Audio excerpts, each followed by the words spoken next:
Ignition sequence start. 6, 5, 4, 3, 2, 1, 0. Liftoff. We have a liftoff.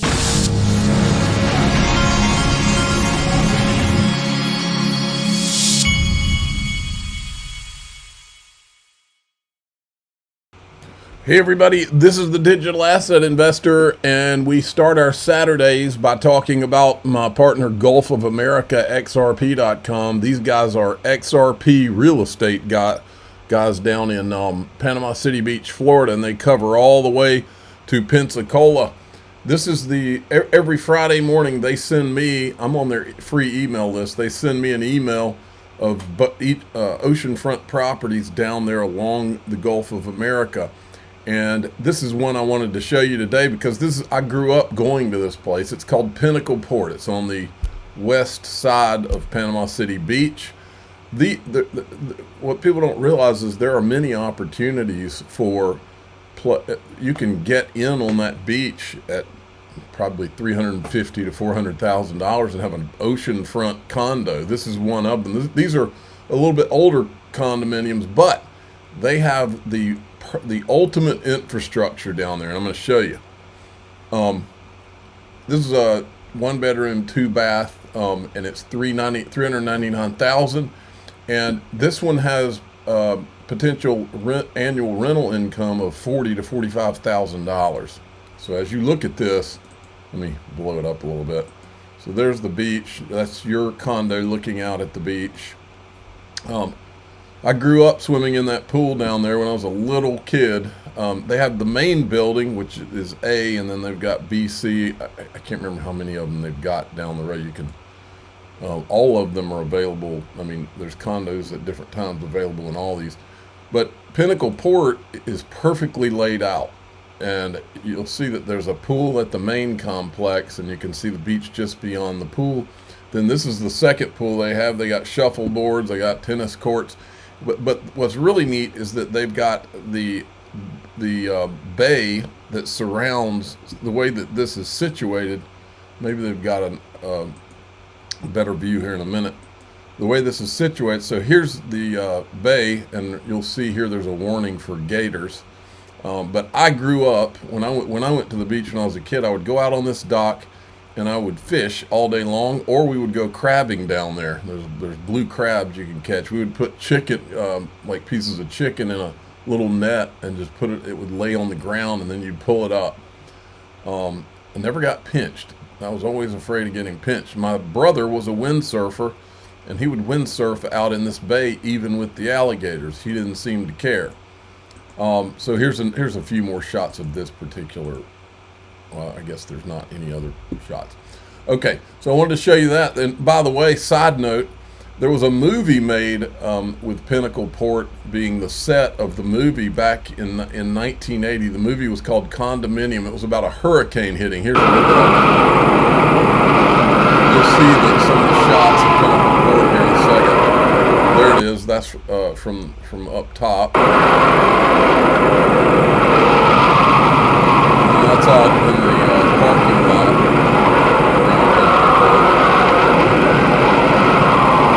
You never know what you're going to learn on this channel. So if you want to go sign up, you can sign up to get those. Every Friday you'll get an email with more oceanfront properties, and if you're like me, you do a lot of dreaming about what you would like once XRP price hits certain marks for you, whatever your situation is.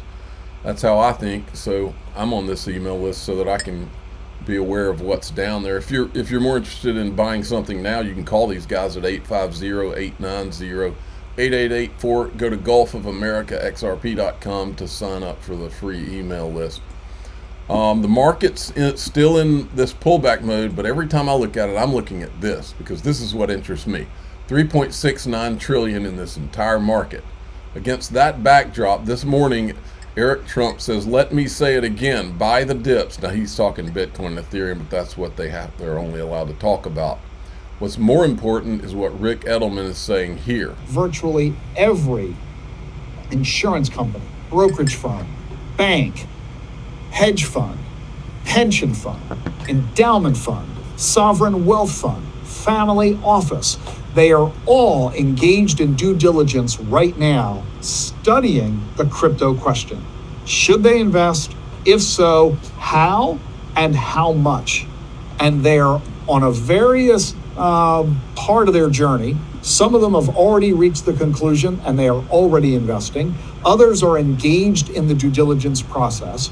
And it is a process. These institutions don't move quickly. These teams, for example, investment committees, they typically only meet 4 times a year. Board of directors, they only meet 4 times a year. If it takes them 4 or 5 meetings to figure this out, you're talking about 18 months to 2 years before they finally allocate. So the process will take time. I'm anticipating the next 12 to 24 months, you're going to start to see trillions of dollars flowing into crypto generally, I mean Bitcoin mostly, specifically. As those assets flow, the prices are going to rise. I think it's going to be mostly the utility tokens, but that's not just me talking. I'll show you who is talking about that. It's what we've said all along.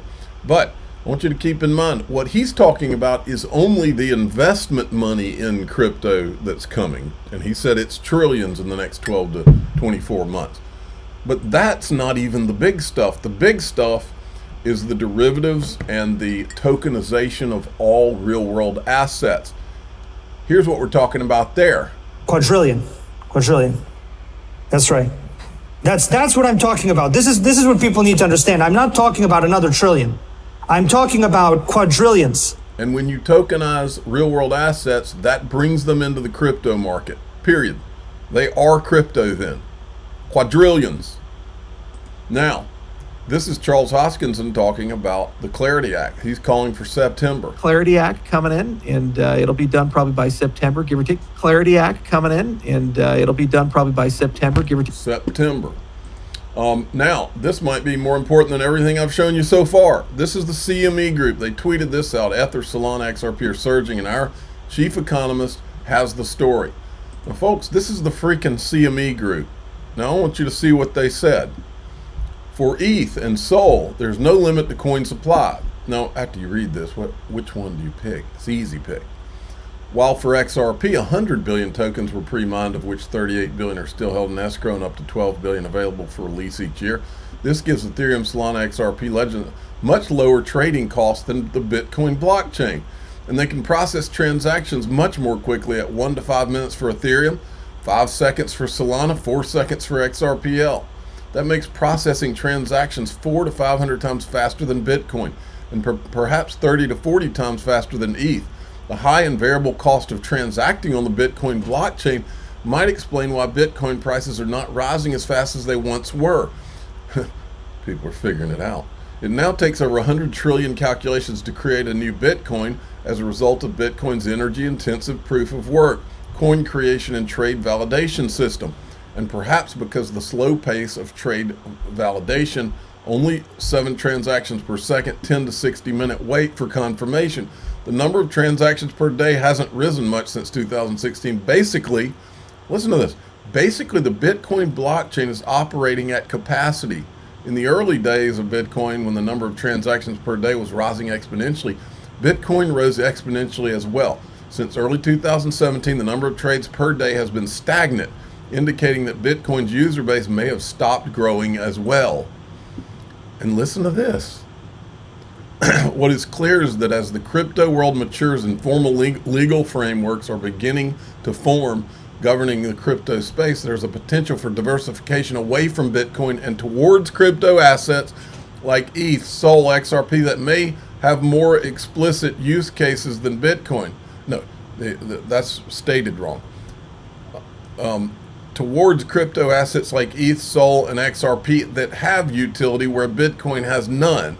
They literally created the store of value because it didn't have utility. And here's a good little reminder. 2011, Jed McCaleb had the very original idea. And at the time, because proof of work was like the biggest thing that Bitcoin does different, everybody just sort of assumed that proof of work was like the secret sauce that made Bitcoin amazing. There's still people who believe that to this day. But I think at that time, the very first sort of cracks and the veneer were starting to appear. So, for example, one early idea was that everybody could sort of mine on an equal basis, and that mining would be just like a standard way to convert extra power into money. And we now know that that's economically impossible, because whoever's the most efficient at it will just sort of drive everyone out of the business. And I think it was first becoming clear that proof of work wouldn't be democratic. It would create sort of, forced stakeholders. And that was the very first beginning. And Jed had this idea that you could replace proof of work with something else. And his original idea was a distributed agreement algorithm. So many of you probably know that there's been these distributed agreement algorithms have existed for a long time in computer science. Okay, you get the point. It was an improvement on Bitcoin. Now we've got this Ripple National Trust Bank interagency charter application. It's now available. What I want to draw your attention to is what we've always theorized, which is BNY Mellon. So on the documents, if you go down around here, there's Timothy Keeney. He was a longtime BNY Mellon veteran, and Anders is pointing this out. He was with Standard Custody. It was almost like you had BNY Mellon and Ripple people deployed to create Standard Custody. And then as you go down, he reminds us, it was always speculated that Matthew Mellon, the billionaire who died, had some inside sources knowing something was coming for XRP. He turned $2 million into $1 billion. Apparently he bought most of his XRP in mid-2016, and that was about the time that there were BNY Mellon mentions of Ripple in reports. We called this one too, folks. We called it. And we really called the idea that once utility after legislation comes in, it's not going to be the Bitcoin show anymore. And the CME group's telling you now. We're going to go into the group at daixrp.com. If you'd rather join through YouTube, click the join button below any of my YouTube videos, or you can hit subscribe on X. I'm the digital asset investor. I'm not an investment advisor. This is for entertainment purposes only. Please subscribe, hit the like button, tell your friends and family. Away we go.